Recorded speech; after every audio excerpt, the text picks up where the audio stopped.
আজি ৰাতিৰ ভাত সাজ অলপ বেছিকৈ স্পেচিয়েল হ'ল মানে মই ৰাতিপুৱাই মাক কৈ থৈ গৈছিলোঁ যে আজি মাছ মাংস একো নানিব ৰাতি আজি পিটিকা দিয়ে ভাত খাম বুলি অকল দাইল বনাব বুলি কৈছিলোঁ বাট পোৱালীয়ে গৈ পিনে মাছ লৈ আহিলে সেইকাৰণে মা বনাই দিলে আৰু মই ভাবি থৈছোঁ যেতিয়াতো মই পিটিকা বনাই খামেই সেইকাৰণে এইফালে বিলাহী এটা বেঙেনা এটা আৰু লগতে আলু দুটাও পুৰি লৈছোঁ মানে মই অকলে খাম বুলি পুৰিছিলোঁ বাট ইমান এগাল হৈ গ'ল মাক দিলোঁ বাৰু পিছত সিহঁতি মানে ইমান পিটিকা চিটিকা খাই ভাল নাপায় আৰু এইফালে মই আলুকেইটা বাকলি ভালকৈ এৰাই মেলি লৈছোঁ জুইতে পুৰি লৈছিলোঁ জুইত পুৰিলে বেছি টেষ্টি লাগে বাৰু সেইকাৰণে জুইত পুৰিয়ে বনালোঁ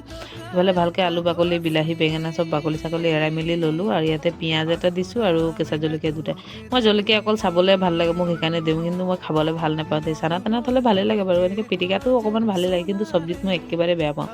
এইফালে ভালকৈ পিটিকা কৰি মেলি ল'লোঁ অকল মিঠাতেল দিছোঁ আৰু নিমখ অকণমান দিলোঁ মানে জোখমতে